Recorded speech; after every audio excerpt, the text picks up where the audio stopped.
I, I, Mamirana Satyaratna Sri Ramchandra Rao, by clause 1 of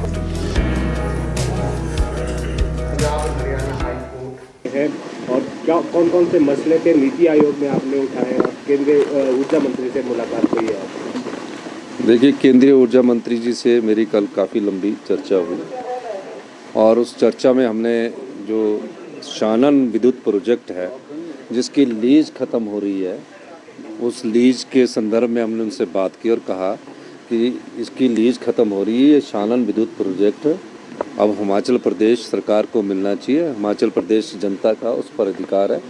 उस मामले पर उन्होंने कहा कि हम कानूनी प्रक्रिया का अध्ययन करने के बाद इस पर आपको आगे बताएंगे। दूसरा मसले हैं कि हिमाचल के जो अधिकार है, अब हिमाचल के पास जो बहता हुआ पानी है वही हमारा पास रॉ मटेरियल है, वही हमारे पास बहता हुआ सोना है। हमने कहा कि एनटीपीसी, एनएचपीसी और एसजेवीएनएल उस समय हालात ऐसे थे कि प्रोजेक्ट लगाते थे हम और हमें 12% फ्री पावर रॉयल्टी के तौर पर देते थे। अब जो प्रोजेक्ट होता है वो 12 साल में फ्री हो जाता है। जब उनका डेट फ्री हो गया और सब कुछ फ्री हो गया तो हमने उनसे कहा कि आप कम से कम, हमने आपको जीवन भर के लिए प्रोजेक्ट दे दिया है, हमारी आय बढ़ नहीं पाएगी। हम पहले ही आर्थिक बदहाली के दौर से गुजर रहे हैं, आर्थिक तंगी इतनी ज़्यादा है कि जो हमारा रॉ मटेरियल है वो हमने एनटीपीसी, एनएचपीसी और एसजेवीएनएल को दे दिया। तो आप उसमें हमारी रॉयल्टी का जो शेयर है वो 30% बढ़ाइए, 50% बढ़ाइए, क्योंकि आप डेट फ्री हो गई है। उन्होंने कहा कि उस पर भी हम विचार करेंगे। तीसरा हमने कहा कि कुछ प्रोजेक्ट्स है, हमारे पास कुछ प्रोजेक्ट्स है, हम ये नहीं कह सकते कि इन्वेस्टमेंट के मामले पर हम राज्य के इंटरेस्ट को बेच दें। पिछली सरकार ने जो एमओयू साइन किए हैं उसमें जो हमको फ्री पावर की रॉयल्टी मिलनी है वो 12 साल तक उन्होंने डेफर कर दिया है और हमने उनको लाइफ लॉन्ग प्रोजेक्ट दे दिया है।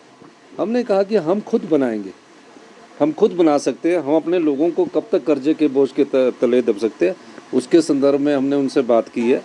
और मेरा ये मानना है कि हमारी सरकार गंभीरता से विचार कर रही है कि और प्रोजेक्ट हम तभी आगे देंगे जहां हमारे को फ्री रॉयल्टी की परसेंटेज ज़्यादा मिलेगी और जिससे हमारी आय होगी। इस दृष्टिकोण से मैंने उनसे बात की है।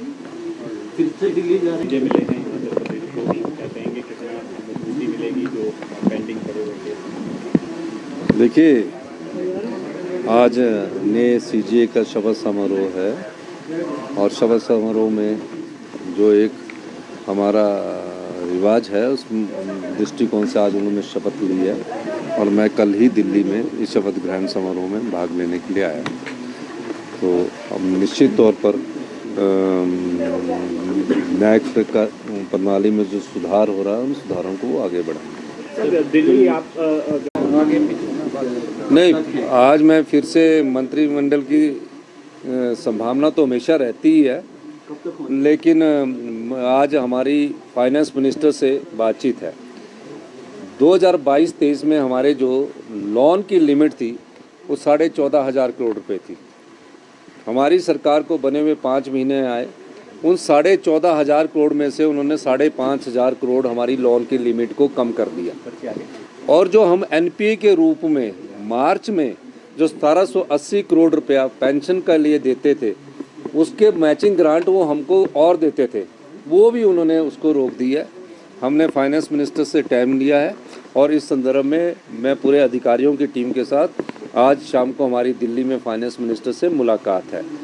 दूसरी मुलाकात हमारी फॉरेस्ट एनवायरनमेंट मिनिस्टर से है, क्योंकि हिमाचल की सारी भूमि फॉरेस्ट से संबंधित है। हमने Rajiv Gandhi day boarding school बनाने हैं, हमने हेलीपोर्ट बनाने हैं, हमारे बजट में प्रावधान किया गया है। इस दृष्टि से हम उनसे कह रहे हैं कि हमें कुछ रिलैक्सेशन दी जाए ताकि हम अपने विकास को गति प्रदान कर सकें। तो उनसे भी मेरी आज मुलाकात है। इन 2 मुलाकात के बाद फिर उनसे क्या निकलता है वो आने वाले समय ही बताएगा। देखिए, जो डॉक्टर्स लगे हैं और जो हड़ताल पर गए हैं उनका तो एनपीए बंद नहीं हुआ है। ये पहली बार हुआ है कि जिनको एनपीए मिल रहा है वो स्ट्राइक पर जा रहे हैं। एनपीए कोई बंद नहीं किया गया, विड्रॉ किया गया था।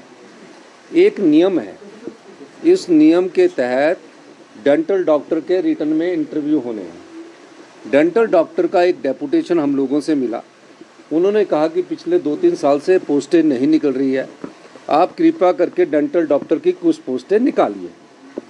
तो हमने कहा हम निकालते हैं। और एक मसला हमारे ध्यान में आया कि डेंटल डॉक्टर हो गए, आयुर्वेदिक डॉक्टर हो गए, वेटनरी डॉक्टर हो गए और एलोपैथी डॉक्टर हो गए, उन सबको एनपीए मिलता था। तो डेंटल डॉक्टर ने ही खुद बोला कि आप हमारे लिए पोस्टें निकाल दो और हमें एनपीए की ज़रूरत नहीं है, आप हमें सरकारी रोज़गार दो। तो एक नियम के तहत उसमें बदलाव किया गया, उसमें सभी डॉक्टर्स आ गए, उसमें एलोपैथिक भी आ गए, आयुर्वेदिक भी आ गए, वेटनरी भी आ गए। अब हमने 40-38 डेंटल डॉक्टर की पोस्टें निकाली है। वो कह रहे हैं कि हमें तो सरकारी रोज़गार चाहिए, हम 3000 के करीब रोज़गार है जिन्होंने लाखों रुपया डेंटल डॉक्टर में। हमने कहा कि हम आपको पोस्टें निकाल रहे हैं और हमने कैबिनेट में सैंक्शन किया। तो उसी समय एक नियम आया, उस नियम में ये कहा गया कि जो डेंटल डॉक्टर के इंटरव्यू है वो एनपीए नहीं लेना चाहते, उसमें बदलाव किया गया। इसलिए ये जो डॉक्टरों की बात है, पहले इस बात को समझना चाहिए था और हमसे बात करनी चाहिए थी और हमने उनको बात समझानी थी। जब डॉक्टरों की पोस्टें एलोपैथिक की निकलेगी, जब डॉक्टरों की एलोपैथिक की निकले तो जो विड्रॉ किया उस पर पुनः विचार किया जा सकता है। लेकिन ये गलत बात है कि आप जिनको एनपीए मिल रहा है वो हड़ताल कर रहे हैं।